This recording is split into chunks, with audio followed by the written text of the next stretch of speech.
અમદાવાદ ખાતે 12 જૂને વિમાન ક્રેશ થતાં પોલીસ અને અન્ય એજન્સીઓની કામગીરી અંગે શહેર પોલીસ કમિશનર દ્વારા પ્રેસ યોજાઈ। 12 જૂના રોજ અમદાવાદના મેઘાણીનગર ખાતે બપોરે 1:40 વિમાન ક્રેશ થયું અને તે દરમિયાન 1:42 પોલીસના કંટ્રોલ વિભાગને જાણ થઈને 1:44 કમિશનરને જાણ થતાં તેઓ પણ આશરે 1:45 આસપાસ ઘટના સ્થળે પહોંચી ગયા અને આ દરમિયાન પોલીસે મોરચો સંભાળતા કર્મીઓ વિવિધ કામગીરીમાં જોડાયા ઉપરાંત એનડીઆરએફ, આર્મી, 108, એનડીઆરએફ, ફાયર વિભાગ, જીઆઈએસએફ, સીઆઈએસએફ, ડોક્ટર્સની ટીમો પણ ઘટના સ્થળે પહોંચી હતી, રેસ્ક્યુ કાર્યમાં જોડાયા હતા અને મૃતકોના ડીએનએની વાત કરીએ તો શહેર પોલીસ દ્વારા એમ્બ્યુલન્સને ગ્રીન કોરિડોર દ્વારા તાત્કાલિક ઘટના સ્થળે પહોંચવા અને ત્યાંથી હોસ્પિટલ પહોંચવા માટેની વ્યવસ્થા કરવામાં આવી હતી। આવો સાંભળીએ શું કહ્યું શહેર પોલીસ કમિશનર જી એસ મલિકે। Reporter Sanjeev Rajput, Satyamev Jayate, live news, Ahmedabad. 12 જૂનના રોજ જે આ દુર્ઘટના ઘટી કે જેમાં એર ઇન્ડિયાના જે ફ્લાઇટ અમદાવાદથી લંડન જતા હતા એના જે ડૉક્ટર્સના હોસ્ટેલ ઉપર જે ક્રેશ થયા એ ફ્લાઇટમાં 242 પેસેન્જર્સ હતા ક્રૂ સાથે। એ ક્રેશ 1:40 બપોરે થયા હતા અને 1:42 પોલીસના કંટ્રોલ રૂમને જાણ થઈ। કંટ્રોલ રૂમને મને તરત જ ડીસીપી કંટ્રોલે મને 1:44 જાણ કરી। मैं तरत જ ऊपर माननीय गृह मंत्री श्री डीजीपी साहब और एसीएस होम साहब को मैंने तुरंत मैं एमने जाण करी અને હું પણ તરત જ ક્રેશની સાઇટ ઉપર જવા માટે નીકળી ગયા અને હું લગભગ 1:55 2 o'clockની આસપાસ હું ત્યાં પહોંચી ગયા। હું જ્યારે પહોંચ્યો ત્યારે ઓલરેડી ડીસીપી ક્રાઇમ અને ડીસીપી ઝોન 4 અને બીજા ઇન્સ્પેક્ટરો વગેરે ત્યાં હાજર હતા અને પોલીસ ત્યાં પહોંચી ગઈ હતી અને ત્યાં કામમાં લાગી ગઈ હતી। એમ્બ્યુલન્સ અને ફાયર બ્રિગેડ, ફાયર ટેન્ડર્સ વગેરે ત્યાં બધા આપણા ફાયરના જે એના રેસ્ક્યુ અને રિલીફ મેં કામમાં એ બહુ લાગી ગયા હતા। બીજી પણ ફોર્સિસ છે ત્યાં, SDRF, NDRF, paramilitary forces, CISF છે, બીએસએફ છે। સીઆઈએસએફ અને એસઆરપી તો બિલકુલ ત્યાં ક્રેશના સાઇટના નજીકમાં જ હોય છે। આર્મી, એરફોર્સ એના પણ જવાનો આવી ગયા હતા।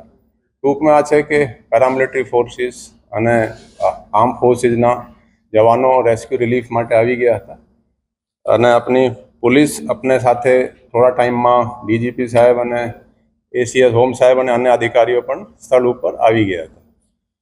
સૌથી પહેલાં જે ચેલેન્જ હતા કે જે એમ્બ્યુલન્સ અને ફાયર ટેન્ડર્સ જે આવે છે, અમદાવાદમાં કુલ 19 ફાયર સ્ટેશન્સ છે। એના માટે ગ્રીન કોરિડોર રાખવાના, એમ્બ્યુલન્સ માટે ગ્રીન કોરિડોર રાખવાના, ટ્રાફિકના અરેન્જમેન્ટ કરવાના અને જે ફસાયેલા છે એને રેસ્ક્યુ કરવાના। એમાં આપણી પોલીસની ટીમે ખાસા મદદ કરી રેસ્ક્યુ અને રિલીફમાં। તમે જોઈ શકો ઘણા પોલીસના જવાનો અને અધિકારીઓ મદદ કરી રહ્યા છે। જે પહેલાં જે એ સર્વાઈવર જે નીકળ્યા છે ત્યાં પ્લેનમાંથી એની સાથે એક પોલીસના મેઘાણીનગરના મયુર ભાઈ કરીને છે કોન્સ્ટેબલ, એ સાથે હતા ને એમ્બ્યુલન્સના એ સ્ટાફ પણ ત્યાં જોવા મળે છે। અને પોલીસની રિસ્પોન્સ ખૂબ જ સારી રહી। આપણા આજે કામમાં છે મેં એક ત્યાંની ટીમ બનાવી, ત્યાં બંદોબસ્ત સાઇટ ઉપરની ટીમ, પછી એ હોસ્પિટલમાં લગભગ 1000 પોલીસના માણસો મોકલ્યા। ત્યાં એક જોઈન્ટ કમિશનર ક્રાઇમના હસ્તક બધા બંદોબસ્તની જવાબદારી બોડીઓને સોંપવાની, ઇન્વેસ્ટિગેશન માટે એડિશનલ કમિશનર સેક્ટર 2ના હસ્તક આખી ટીમો બનાવી અને એ તરત જ આપણા ઇન્વેસ્ટિગેશનના કામમાં પણ લાગી ગયા હતા। તમે જુઓ તો અમે ઇન્વેસ્ટિગેશનમાં પહેલાં આપણે તરત સ્ટેશન ડાયરીની એન્ટ્રી કરવાની, એડી દાખલ કરવાની, પછી પોલીસનો ઇન્ક્વેસ્ટનું કામ હોય છે, ઇન્ક્વેસ્ટ ભરવાનું, ઇન્ક્વેસ્ટ ભર્યા પછી ડૉક્ટરોને કામ શરૂ થાય છે એને પોસ્ટમોર્ટમ કરવાનું, ડીએનએનો સેમ્પલ લેવાનું। તો આવી સિચ્યુએશનમાં જો ડિટેલ પોસ્ટમોર્ટમ થાય તો એમાં ખાસા ટાઈમ લાગે। એટલે પોલીસ કમિશનરને એવી સત્તા છે ડિઝાસ્ટર મેનેજમેન્ટ એક્ટ હેઠળની ગાઈડલાઇન્સમાં કે ડિટેલ્ડ પોસ્ટમોર્ટમ જે હોય ને કે બોડીમાં અંદર એનો કિડની કેવા છે, લીવર કેવા છે, આ બધું લખવાની જરૂર નથી। એ એક પાર્શિયલ ઓટોપ્સી એ ઓર્ડર કરી શકે। એ મેં તરત જ ત્યાં ઓર્ડર કર્યા અને એના પછી સેમ્પલ લઈને ત્યાં પોલીસ સાથે એફએસએલ લેબમાં પહોંચાડવાની કાર્યવાહી કરી।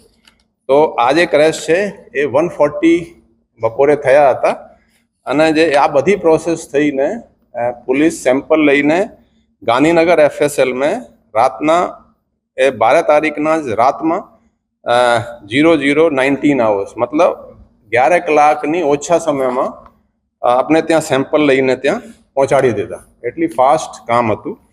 પછી જે રિલેટિવ્સ આવ્યા, હવે 140 ક્રેશ થયા છે અને રિલેટિવ્સના સેમ્પલ પણ આપણે તરત જ લેવા માટેની એક અલગ ટીમો બનાવી. લગભગ 200 પોલીસ અને એમાં 10 ઇન્સ્પેક્ટરના હસ્તક 200 પોલીસ જે રાઇટરો હોય છે જે આ બધા કામમાં લાગ્યા. એ 8:30 એ ત્યાં એના જે સેમ્પલ છે ડીએનએના રિલેટિવ્સના 51 રિલેટિવ્સના સેમ્પલ ત્યાં પહોંચાડી દીધા. હવે જુઓ કે લેસ દેન 7 અવર્સમાં. અને ડીએનએની પ્રોસેસ પણ બહુ ફાસ્ટ થઈ છે. આપણે રાતના 12:20 સેમ્પલ ત્યાં પહોંચાડ્યા, એટલે 13 તારીખની અર્લી મોર્નિંગ ગણી શકાય. અને 14 તારીખે લગભગ 9:45 વાગે ફર્સ્ટ ડીએનએની રિપોર્ટ આપણને મળી ગઈ. એટલે લેસ દેન 36 અવર્સ ઓફ મતલબ એને રિસીવ કર્યા પછી. એટલે આપણે FSL જે છે એ બહુ લેટેસ્ટ ટેકનોલોજીથી સુસજ્જિત છે. એના સોફ્ટવેરના યુઝ કર્યા છે. કેમ કે આ એક સેમ્પલને જો આપણે મેચ કરવા જઈએ તો બહુ ટાઈમ લાગે દરેકના સ્ટ્રેન્ડ સાથે. તો એ પણ આપણે તરત જ રિઝલ્ટ આવા શરૂ થઈ ગયા હતા. તો ટૂંકમાં આ કહી શકાય કે આ એક હિસ્ટોરિક કામ પોલીસે જ નહીં, તમે એમ્બ્યુલન્સના કામ જુઓ, ફાયર ફાઇટર્સ જે છે, આપણા બીજા પેરામિલિટરી ફોર્સિસ છે, હોસ્પિટલમાં જુઓ ડૉક્ટર્સે પણ કેટલા કમિટેડ તરીકેથી કામ કર્યા છે. તો હું કહી શકું કે આપણા પોલીસ જે આપણે પરિવારના જે તમામ લોકો છે એ બધા ખભાથી ખભા મિલાવીને કામ કર્યા છે. અને જે બોડી હેન્ડઓવરના જે કાર્યવાહી છે, હવે જેના અમુક લોકો જે હતા જેના ફેસ આઈડેન્ટિફાઈ થયા હતા, જે લોકો કમ્પાઉન્ડમાં હતા કે ત્યાં ડૉક્ટર્સ હતા, અમુક જે